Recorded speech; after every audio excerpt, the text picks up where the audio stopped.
Cette émission est une production de la télévision régionale des Moulins. Avec la collaboration de la Chambre de commerce et d'industrie Les Moulins, le CFP des Moulins, le CFP des Riverains et le SAE, fiers partenaires de Fibre E.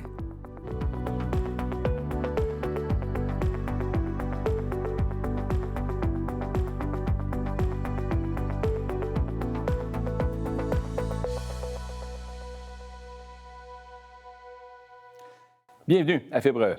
Madame Danielle Perrault voulait un projet pour sa retraite. Elle a donc décidé d'ouvrir une chocolaterie et sa belle-fille Sarah Labrec s'est jointe au projet. Depuis 17 ans, la chocolaterie Choco Chocolat est présentée à Joliette et elle est maintenant administrée par Sarah Labrec et Nathalie Bélanger, que nous avons le bonheur de recevoir ici même pour nous parler en fait de leur histoire entrepreneuriale. Alors, mesdames, bienvenue à Fibre E. Bonjour. C'est un plaisir de vous accueillir. Déjà 17 ans que la chocolaterie existe. Vous êtes dans un domaine qui est assez le fun. Je vous dirais que recevoir des gens comme vous qui parlent de chocolat, c'est pas rien. Ça doit être trillant. Totalement. Ah, tout à fait. Bon, alors donc, si tu permets, Nathalie, je vais débuter par Sarah, parce que je veux savoir, Sarah, de ton côté, tu n'étais pas du tout dans le monde du chocolat, tu étais dans la dentisterie, en fait, là, tu étais dans le monde des dents, là. Oui. Tu as étudié là-dedans, toi, c'est ce que tu voulais faire, là. J'ai étudié là-dedans, technicienne dentaire. J'ai travaillé dans ce domaine-là pendant 2-3 ans environ.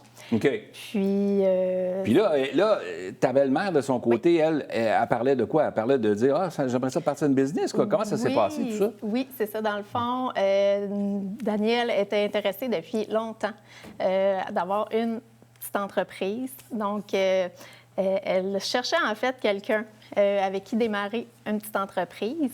Okay. Donc, moi, par rapport au métier que je faisais, j'aimais plus ou moins ce que je faisais. Tu t'es rendu compte que c'était je me suis rendu pas compte ça que c'était pas tout à fait ce que je recherchais. Okay. Puis, c'est ça, dans le fond, je me suis lancée avec Danielle. Je trouvais que c'était un beau projet parce qu'on parlait justement soit petite boutique, chocolaterie, au départ, ça a-tu parti au départ avec une boutique et tout ça? Ou c'était vraiment c'était ouvert au public? Ou... Oui, c'était vraiment une petite boutique chocolaterie. On ne transformait pas sur place. Okay. Mais on avait vraiment produits chocolatés de tout genre.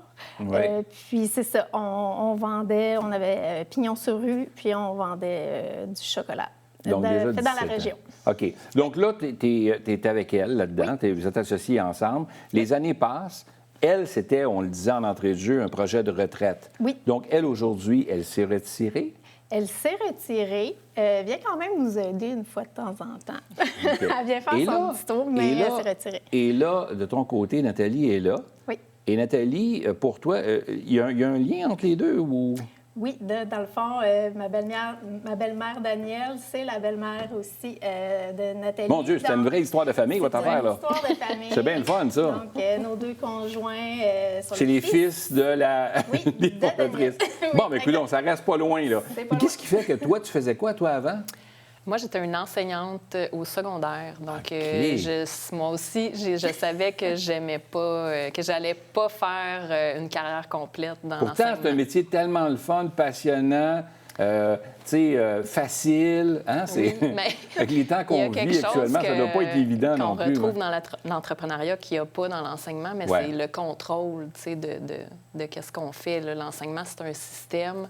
Ouais. Moi, c'était difficile pour moi de faire ça. Puis j'ai préféré m'orienter ailleurs que de déprimer. Et là, il arrive cette opportunité-là où tu dis à Sarah, écoute, moi, j'ai un intérêt ou c'est... Oui, bien moi, j'ai pris une année sabbatique de l'enseignement. Je m'en allais à l'ITHQ en cuisine. Apprendre ça. Puis là, bien, elles m'ont proposé de me joindre à elles dans le projet. Puis, bien, j'ai laissé tomber le THQ. J'ai embarqué là-dedans. Puis, dans le fond, au départ, c'était pour être en fabrication avec Sarah.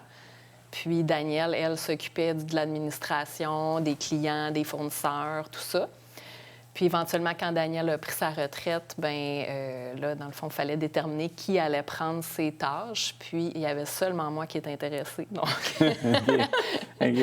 là, je me suis dirigée vers ça. Puis on a tu fais plus le côté gestion, administration. Exactement. Et tout ça. Tu es plus dans la production, la recherche, développement de nouveaux produits, tout ça de ton côté. Donc, vous vous complétez bien tous les deux, là. Très bien, oui. Okay. Quelques employés qui travaillent avec vous, qui gravitent autour de vous maintenant? Vous en avez combien, là? Oui, donc on a une dizaine d'employés. Une dizaine d'employés, quand même? Oui. Quand même, ça va bien, là. Oui. On a une belle équipe. Dans le fond, ils sont 4 chocolatiers à temps plein. Chocolatiers glaciers, parce qu'on fait aussi de la crème glacée artisanale. Ils sont 4 à temps plein, plus l'équipe en boutique, les employés temps partiel pour les événements. Donc, on est bien fiers de ça. Comme on dit, vous ne chômez pas. Non, on ne chôme pas. Le chocolat est à l'honneur. Donc là, de votre côté, vous êtes devenu entrepreneur. La vie vous a emmené vers ça. Est-ce que vous vous étiez toujours vu entrepreneur? Est-ce que vous vous étiez toujours dit, un jour, je vais être à mon compte, sans nécessairement être ensemble et tout ça? Ou... Pas nécessairement, non. Ah non? Non. C'est vrai? Non. Ça l'est devenu au fil des années, mais nous, on voulait vraiment une petite boutique, offrir un produit de qualité. On se voyait vraiment plus comme des artisans. Donc, peut-être pas tout à fait le côté entrepreneur, mais... ça a pris quelques années avant qu'on réalise qu'on était des entrepreneurs. On s'appelait même pas entrepreneur. On n'avait même pas réalisé ça. Donc, c'est venu plus tard. Puis, quand on a pris conscience de ça, ça a changé un peu notre plan d'affaires, notre façon d'orienter notre entreprise. Puis ça l'a amené un développement aussi. Là, la croissance a commencé à être plus rapide à partir de là. Le fait de... Là, je rentre un petit peu plus dans le vif du sujet, mais le fait que vous êtes de la famille, vous êtes dans les mêmes réceptions de Noël, puis les parties de famille, puis les fêtes, inévitablement... Là, vous avez des conjoints respectifs qui sont 2 frères et tout ça. Est-ce qu'il arrive des fois que vous avez à prendre des décisions? La maman n'est plus vraiment active au niveau des décisions. C'est plus vous autres, maintenant, qui gérez votre business, comme on dit. Est-ce que ça arrive des fois que les conjoints s'en mêlent puis vous orientent? Ou est-ce que ça vous emmène... Tu sais, des fois, il arrive des situations de conflit, des fois... Parce que, bon, on n'a pas nécessairement les mêmes idées ou la même vision de où on veut aller. Est-ce que c'est quelque chose qui arrive ou vous êtes capable de segmenter ça? Je pense qu'on est capable de segmenter ça. Puis vu qu'on a moi puis Nathalie, on a la même vision, ça n'arrive pas, ce genre de situation-là. Les conjoints, on est aussi propriétaires de nos immeubles. Et puis, les conjoints ont surtout été sollicités pour venir donner un coup de main aux réparations de tout genre. Donc, Donc c'est votre main-d'œuvre, c'est vos hommes à tout faire, là. Mais vous prenez les décisions en ce qui concerne la chocolaterie. Les décisions, Bon, mais tant mieux, c'est parfait. Vous faites une bonne équipe de cette façon-là. Parce que des fois, quand on est amis puis on veut se lancer en entreprise, bien, des fois, ça vient tuer l'amitié parce qu'inévitablement, on se rend compte qu'on n'a pas nécessairement la même vision. Ce n'est pas votre cas, vous, de votre côté. Qu'est-ce que vous souhaitez maintenant que vous êtes défini entrepreneur puis que vous le réalisez aujourd'hui, vous avez assumé pleinement ce rôle-là? C'est quoi que vous souhaitez pour la suite des choses? Bien, nous, on a amorcé quand même un grand virage. Là. Dans le fond, il y a 2 ans, on a acheté une bâtisse patrimoniale dans le centre-ville de Joliette, qu'on a rénové, qu'on aime d'amour. Et puis, cette bâtisse-là est à peu près 6 fois plus grande que nos anciens locaux. Donc, c'est à partir de ce moment-là qu'on s'est dit qu'il fallait quand même peser sur la pédale. Donc, c'est sûr qu'on a des projets quand même de croissance. On a ajouté le département de crèmerie artisanale. Donc, c'est vers là qu'on s'en va. Oui. Donc, vous avez développé d'autres niches, dans le fond, pour accentuer que les gens viennent vous voir davantage, puis occuper l'ensemble de la surface que vous avez là. Oui, parce que c'est beaucoup plus grand. C'est très important pour nous, le lieu, puis d'être un endroit... une référence à Joliette, puis un endroit que les gens veulent fréquenter. On est dans le centre-ville. Ça nous tient à cœur de faire partie du centre-ville, d'avoir une vie locale, d'être des entrepreneurs qui participent à ça. on se serait pas vu, on avait besoin de plus grand, on se serait pas vu dans un local avec un stationnement sur une artère commerciale. Donc, notre projet, c'est un projet de boutique artisanale, de fabrication artisanale, qui met l'accent sur les humains, les gens qui travaillent là, puis le lieu, la vie. C'est notre projet. C'est vraiment en lien avec la communauté. Vous vouliez être près de la communauté, puis c'est ce que vous faites actuellement. Vous avez cette passion-là qui vous habite, on le ressent. Est-ce que vous le savez, ça? Bien, merci. Bien, merci. C'est bon. Nous, on le sait, mais c'est le fun de savoir que ça transparaît. Parce que c'est pas toujours facile à tous les jours être entrepreneur, mais...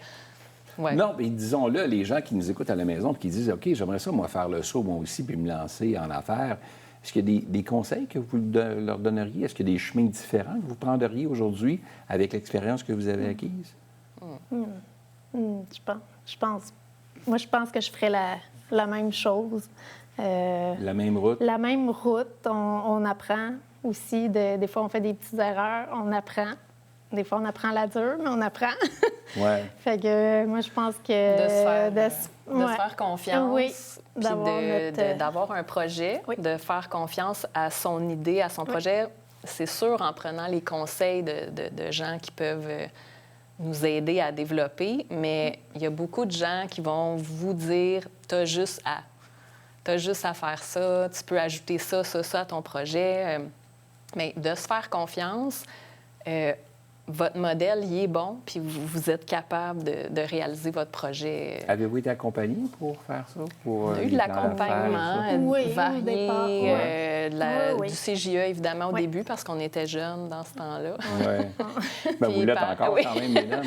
Par la suite, avec Desjardins, qui a été comme d'un bon soutien tout au long des années. Okay. La SADC aussi, dans des projets de rénovation. Donc, un mentor aussi pendant un an. Au départ, quand on a démarré, on a eu un mentor. Donc, c'est important de bien s'entourer, de savoir bien s'entourer puis avoir une vision claire de où on veut aller. De bien s'entourer, mais de faire confiance à son projet. Parce que même quand on s'entoure, des fois, on peut devenir confus avec tout ce qui nous est proposé ou de vouloir faire que notre projet corresponde aux idées de quelqu'un d'autre. Nous, notre projet, on avait une idée de ce qu'on voulait. On voulait une croissance graduelle. On voulait avoir des enfants, avoir des familles, être capable de prendre des congés de maternité. Donc, notre croissance, ça s'est fait tranquillement. Des fois, ça ne correspondait pas à ce qui était demandé comme modèle, mais on a fait confiance à notre projet. Puis aujourd'hui, bien, on est contente. On est fiers de ce qu'on a réussi à mettre en place de la façon qu'on a voulu le faire. Oui, on a fait notre modèle. Oui, exact. C'est votre modèle qui vous ressemble, vous. Oui. Donc, dans le fond, vous êtes deux femmes très authentiques. C'est ce qu'on voit. Là. Je vous parlais de passion tantôt, mais il y a beaucoup de densité dans ce que vous faites. Alors, je vous souhaite longue vie. Merci. Bravo, mesdames. Une belle histoire d'entrepreneur. Merci d'avoir accepté l'invitation. Merci beaucoup. Merci à vous.